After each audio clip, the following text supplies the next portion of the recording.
Uma nova religião cresce na Europa. No berço do catolicismo e das lutas históricas pelos direitos dos judeus após a Segunda Guerra Mundial, os muçulmanos ganham expressão e, ao mesmo tempo, sofrem com falta de aceitação. Se ainda não são caçados e presos, os nascidos e convertidos ao islamismo têm que conviver com o preconceito, a desconfiança e a culpa.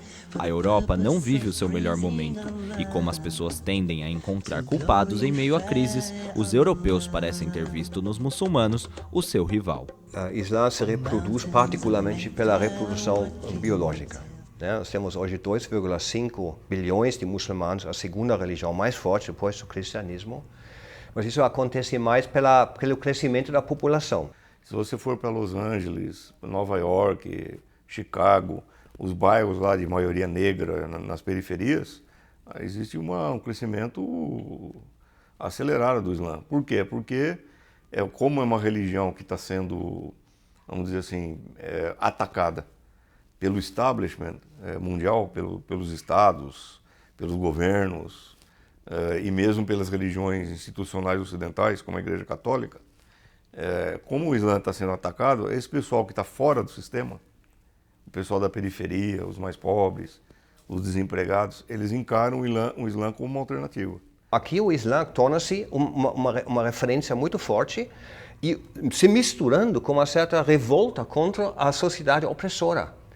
Quer dizer, esses atos que nós encontramos e a mídia divulga à vontade e com muita satisfação, parece às vezes, se explicam não apenas pela questão religiosa. Esse é um elemento, você tem que ver qual é a situação dos atores. A islamofobia ela é muito anterior a esses ataques e ela em grande parte é provocada pela situação econômica. Quer dizer, você tem o imigrante negro, africano, ou árabe do Oriente Médio, ou magrebino lá da Tunísia, da Argélia. Esses caras todos estão disputando emprego com os europeus. Quer dizer, numa situação de desemprego, de crise que se estende desde 2008 até agora, 7 anos de crise. Então, quer dizer, isso daí aumenta, vamos dizer assim, a raiva do europeu branco, o cidadão médio que, na verdade, não entende muito bem por que essa crise está desse jeito. E ele vê na frente dele o cara falando árabe ou professando a religião islâmica e disputando emprego com ele. Mas o fenômeno que é interessante é que a segunda e a terceira geração, né, dos imigrantes e dos islâmicos é que acabam, né, se tornando mais radicais. Né? Ou seja, são cidadãos franceses. Esse é outro problema que volta e meia a gente olha aí na grande imprensa. Aí diz assim, imigrantes, são imigrantes. Eles nasceram na França. Nem conhecem o país dos seus pais. Inclusive, eles têm, comparado com seus pais, uma adesão à religiosidade muito menor. Então, um perfil diferente. Portanto, é um perfil muito mais de exclusão, né? de vulnerabilidade social, de estar vivendo sempre sob os olhos da injustiça da ação da polícia. Na minha opinião, o que os terroristas fizeram quando eles bombardearam, mataram o pessoal do Hebdo, do Charlie Hebdo, é justamente isso. Eles provocaram a situação, porque para eles, como eles são extremistas e o ambiente deles é a guerra, para eles quanto mais polarizado tiver, melhor, porque aí é a praia deles. Eles recrutam mais jovens, eles incorporam estudantes e jovens islâmicos ao grupo deles, quer dizer, eles estão botando lenha na fogueira. Então, é o que sempre dizem, né? O fundamentalismo religioso lava a mão da extrema-direita xenofóbica. O ato pode ser caracterizado como terrorismo. Por quê? Um ato de violência, né? E uma violência de tal forma que foi difundida, né, em torno de uma motivação, e essa motivação serve também para aterrorizar outros, como uma série de outros atos que têm acontecido em todos os lugares do mundo, nos mais distintos lugares e principalmente no Oriente Médio, que é o foco da ação do terrorismo hoje no mundo, não é a Europa. Se você assassinar um cara na rua porque você quer roubar a carteira dele, isso não é terrorismo, porque você está roubando para cometer um assalto, um roubo. Agora, se você assassinar esse cara para fazer propaganda política, porque ele é membro de um partido, de uma seita, ou sei lá, é considerado inimigo por alguma razão, isso servir como propaganda política, isso é uma ação terrorista. Agora, curiosamente, as Nações Unidas não definem o que é terrorismo. Por quê?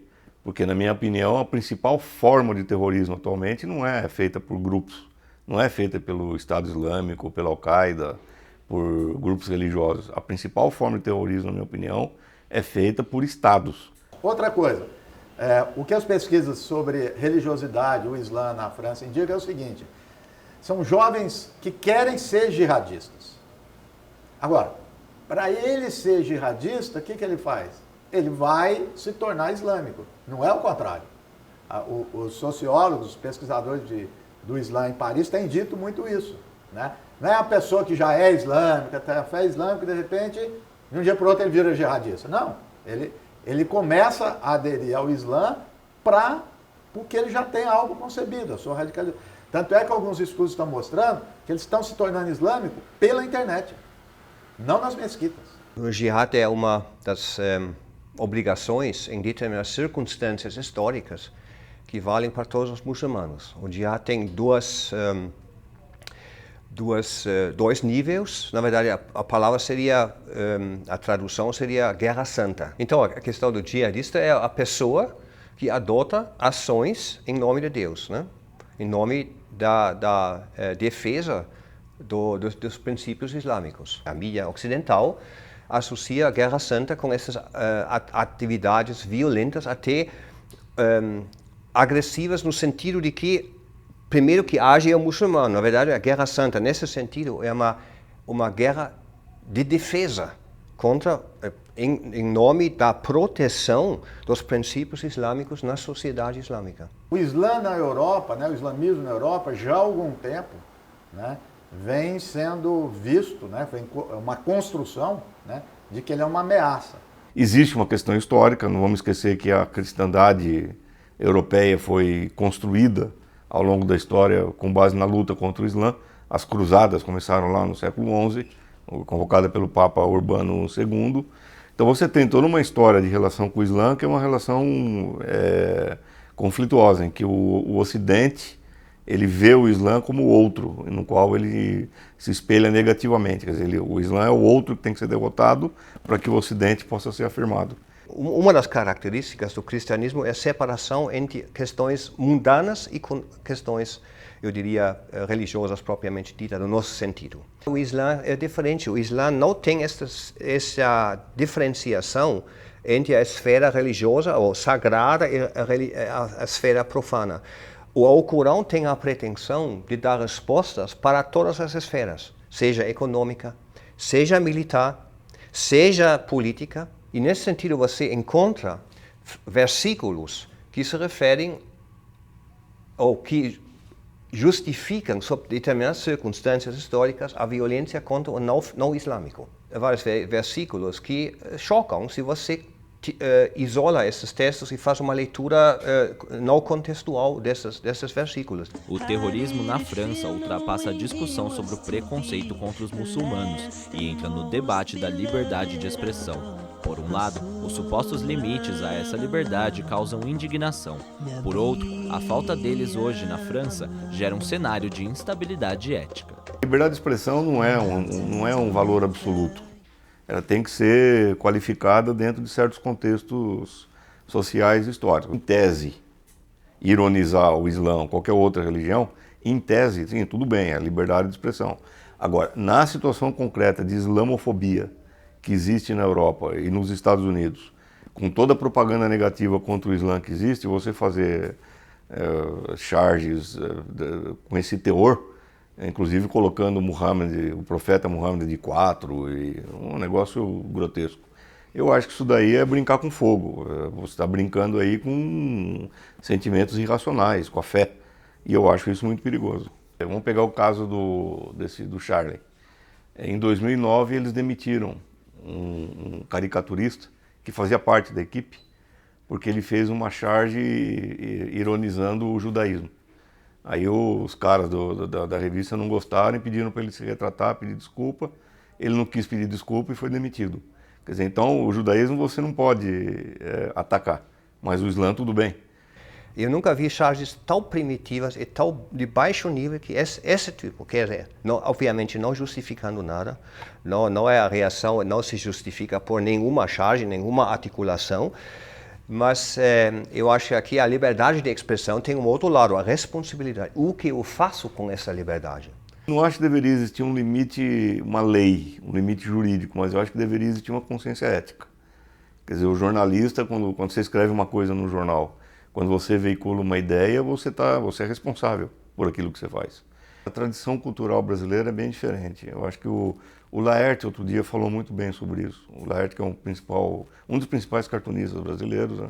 Bem conhecido, ele notou que no Brasil o humor ele não tem esse aspecto tão agressivo, tão violento, quanto tem na Europa e nos Estados Unidos. É uma tradição diferente. Sendo a mídia dotada hoje de uma liberdade de expressão quase ilimitada, o acesso à informação passa por um crivo constante, muitas vezes baseado na audiência.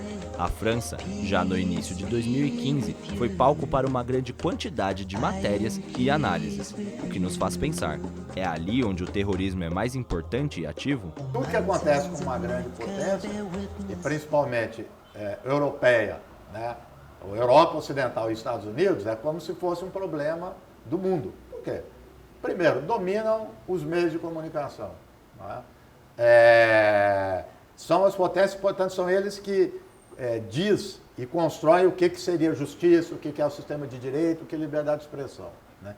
Então, portanto, é natural assim, é compreensível, é entendido que eles vão colocar isso como sendo, né, um problema universal. Há também, eu sempre cito isso, uma frase que é atribuída ao Stalin, eu acho uma frase muito cínica, mas infelizmente verdadeira, que ele dizia: quando morre uma pessoa é uma tragédia, quando morrem milhares é um problema de estatística. A França é o primeiro mundo, né? A Nigéria é um paizinho que não significa nada para as nações, e a França é uma baita repercussão mundial, né? A França, por ser um país historicamente mais com um histórico de luta pela liberdade maior, mais antigo. A França sempre se destacou em busca da liberdade, né? Talvez por isso, não sei. Porque é Europa, né? A África ninguém vai falar. A África não é o terceiro, é o quinto mundo, né? E a França é a França. No caso de Paris, você está lá olhando quem é a pessoa, a história dele, a foto, de onde ele veio. E essa coisa começa a adquirir um tom emotivo, né, de conhecimento do indivíduo. O outro, como eu estou dizendo, é número. É um número. E nós já vimos onde isso vai parar. Isso vai parar em Auschwitz. Quer dizer, eu acho que é uma situação muito complicada, muito difícil. Vamos fazer uma analogia histórica com a Alemanha nos anos 30, quando havia desemprego, hiperinflação, a economia estava completamente desarranjada, estava o caos, o caos social, posições polarizadas. Surgiu um cara que falou: eu sei qual é o problema são os judeus, e eu tenho a solução, é eliminar os judeus. E isso deu em Auschwitz, foi Adolf Hitler. Quer dizer, se agora começa a acontecer, eu sei qual é o problema, é o Islã, e a solução que nós temos é eliminar o Islã, ou expulsar os islâmicos, ou impedir a entrada de islâmicos, ou continuar atacando, eu acho que isso daí vai por caminhos muito tenebrosos para a humanidade inteira.